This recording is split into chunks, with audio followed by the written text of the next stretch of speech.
All right, good morning. I always say all right, don't I? Isn't that weird? I've got Dorian here with me. We're on the Mitsubishi, what is this thing called? Mitsubishi something or other. Anyways, xpander, Philippine version xpander. So what we're supposed to be doing is changing the oil. So I will try to make a video, and this JC can refer to this next time because it's going to be on him to be changing oil in the future. It's easy. We'll make the video here. All right, changing oil. Dorian got bit by tropical bugs. Now he's got something in his ear. So yeah, he's this is the tropics. When you're out here working, you get all kinds of things. There's fungus, bugs. I've been bitten. I got bit by fire ants finally. Burns like hell. So yeah, we're on the same boat here. We're part of the Yankee contingent that always gets wiped out. Like, I know I was talking with Dorian, like 80% of the casualties in the Moa Rebellion came from tropical diseases, bug bites, sting snakes, falling into the swamp. So, yeah, we're not entirely prepared. But all right, oil change on the Mitsubishi. You can see I'm getting underneath the front. You've got two pans. You've got one over there, right there. Oops, let's back up a little bit. There we go. There. This is the transmission pan. Do not drain this one for an oil change. No. You will totally screw yourself. The one that has the crosshatch on it, that's the engine oil pan. And it has the nut over here, right here. I'm pointing towards it. Yeah. That is the drain plug, and it takes a 17mm wrench. Oops, I got it upside down for you. There it is, 17mm wrench on that guy, or you can use an adjustable. And we like to do it warm. Right now they just got back from a trip, so it's really hot. I'm kind of letting it cool a little bit so I don't burn my fingers on the plug. So there's that. You'll pull that out, drain it. Once it's done draining, you put the plug back in, and then the next step would be to get to the oil filter, which is right there. It's right in front. So you got the crosshatch pan, look straight up, and you got oil filter here. That's hand tight only. Should be able to spin that off by hand. Maybe take a good grip and twist it, or they also make a tool for it if it's on really tight. If it was, some people really honk on it, you should just have like on plus one turn. So or just hand tight is all that it needs to be. You don't need to crank it, touch it off, and then just a firm tightness on it. So, but I'll cover that in just a moment when we get into the oil filter. But that's the location of it. That's the oil pan drain plug over there. That is the oil filter right there, the only thing that we're messing with today. And we have a drain pan because we care about the environment. All right, let's see if we can get at this here. Oh, good Lord. We're upside down and backwards. All righty then. Where are you, Mr. Drain Plug? Here's the thing. This thing's going to be piping hot, so we don't want to burn our fingers, and I really don't want to drop this plug in this pan. Whew. It's hot. See, it's starting to drip. That is some ugly looking oil right there. Okay, we'll inspect the oil after we get this out. But there it is. Okay. Okay, where is it here? We can set our plug down and let the oil just drain here. Good and hot, so it's flowing really nicely. Now, I know that JC would have brought us a paper towel. and so that way you gotta have a lot of paper towels around here. So once that finishes draining, then we'll take a quick look at it. This is a fairly new car, it shouldn't be a problem.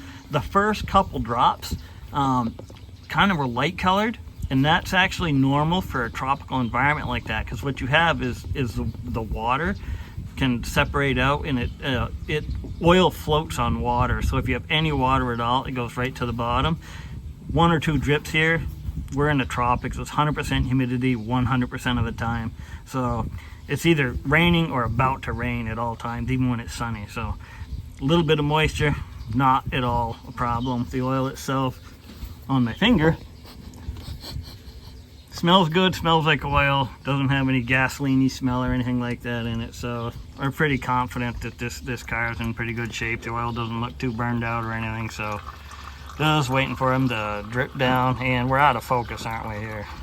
This is camera autofocus, focusing on everything but what it's supposed to. Anyways, that's it. Now it just drains and we wait.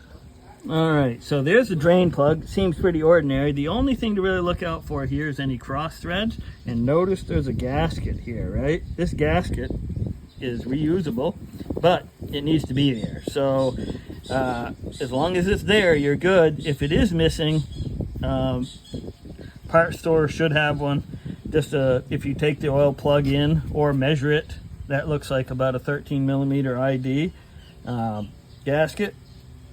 Shouldn't need it, but I'm just saying in future, if you do, then there needs to be a gasket. You shouldn't have to replace it, but if you do, you can take in and get another one. That should be, knock wood, we're in Philippines, commonly available in the parts store, so just check for it.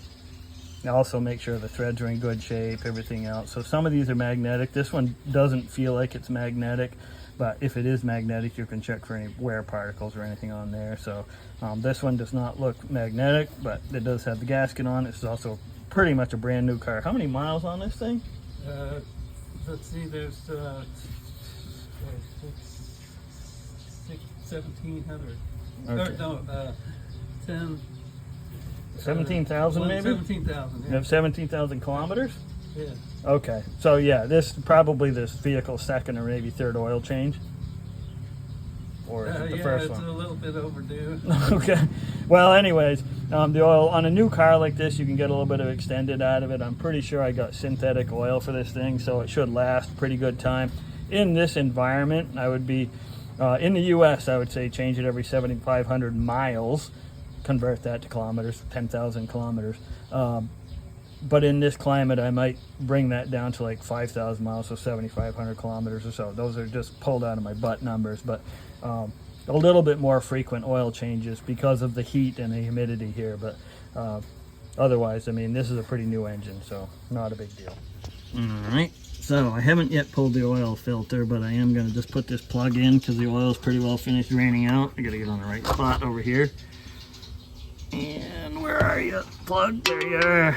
Probably not catching on video, but putting the plug in very carefully. Should thread right on easy without any difficulty at all. These do cross thread is probably one of the things. The other one is people getting after it too tight. So it should be just a nice firm. We always called it millwright tight. It's probably a torque spec, but nobody has a torque wrench, so you just a firm tight. The gasket is what seals it, not the tightness. So one-handed, this firm, and we can check it afterwards, make sure it's not dripping or anything. But so we have the plug in, but there's still no oil in it. We're going to go for the oil filter next. All right, so now we're going to go for the oil filter. It's going to be very difficult to try to do this on a video because I got to have the drain pan under it, and I can't hold this and do that all at once. So it's like talking and chewing bubble gum at the same time, but I will try it.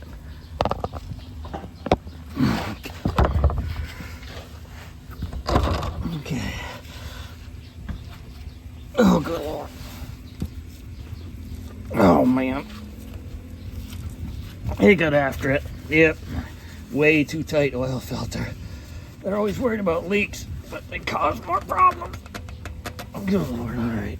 So I have to figure out some kind of an oil filter wrench now. Hang on. All right. I don't know if this is going to work or not. Slide under here, but we are going to try the old belt trick. This doesn't usually work, but sometimes it does.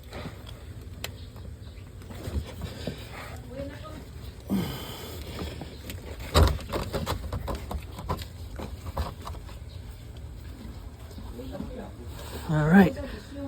Ooh.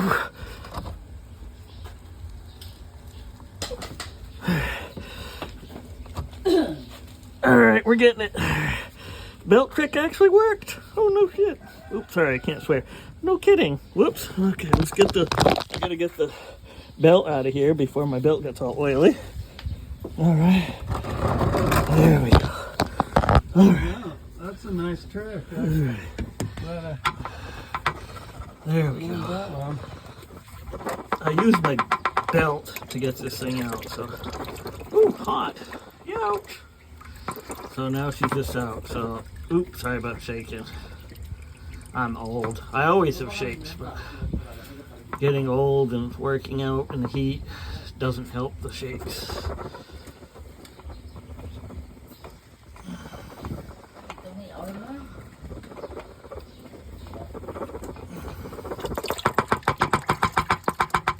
Oops, alright. Now you know how I feel all the time. If you hate shaky videos, try being a shaky person. Alright, so I'm going to cut the film for a second and I'll move to the showing how to get the next one ready. Alright, so what we've got here is Dorian applying a little bit of new lube to the gasket. Some people say you need to refill these. You don't need to refill these. The half a second that it takes to fill this thing up, you're just wasting your time if you put oil into this thing. So yeah, a little bit of lube on there and spin it on. All right, I hope we can see what I'm doing here. I'm always gambling with what I can see on the video or not, but just a simple screwing it on there. Make sure it's not cross-threaded. Okay, there it is, just touched off, but we have to go a little bit tighter than just touched off, but not like they had it. Somebody get after it. Just by hand is all that it takes. And the paper towel, okay, so we can wipe off. Okay, any other things we can look for drips. Let me make sure I'm going to put a wrench on that, just because I'm old and I forget whether or not I put the wrench on the drain plug. I think I did. Oh yes, I did, I remember. So yes, I put a wrench on there, that's on there. So now it's time to add oil. All right, so here we are on the top side. We have a new filter on there with no oil in here. Here's the oil fill right here. Right there. Put that where we're not going to forget it. Sometimes they tell you what they want on there for oil, just as engine oil. Okay. So in the US, at this point, we'd probably doing like a 0.20 or something in this because of the US emission standard. We're in very high heat all of the time here. So what I selected for this is a 530 full synthetic oil for this. So it's a little bit thicker than what you'd use in the US, even though it's a new engine, but because of the heat and the temperature, it's definitely warranted. So we'll put some 530 full synthetic in it. And it's even Mitsubishi oil. All right, so we put in 4 liters of oil, which is 1 full jug, and it was a little bit higher than the second notch on the dipstick, but that's with a brand new filter and everything, and hasn't circulated. So I had JC fire up the engine, run it for a few seconds to circulate oil. Now we can shut it down, and then we'll recheck it. Yeah, you can shut it down now. And then we'll recheck the oil and make any level adjustments if we need to add some. So, all right, now we've run it and let's check it out. All right, where we want it to be is, because we're coming out of an oil change, we want it near the upper, which is the right in this case, the upper hole in the stick, and safe level is between the 2 holes, but because it's a fresh oil change, we want it between, we want it near the top. So let's check it out, see where it's at.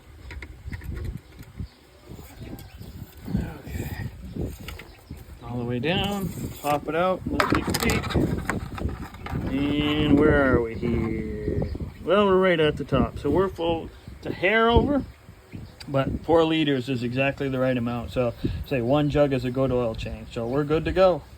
Just for notes, because I forget sometimes we're dealing with people who are not experienced with this, the hood prop in this case goes right here on the hood. You'll notice that there's an arrow right there. So there's other holes that look like they could be possible, but that's the one that says where it goes. And when we fold it back down, it should latch in. Right here, there's the latch for it to go into so that it's held. And we're done. There it is, latched in place and done. Mission accomplished. Help from Dorian and JC. Yay!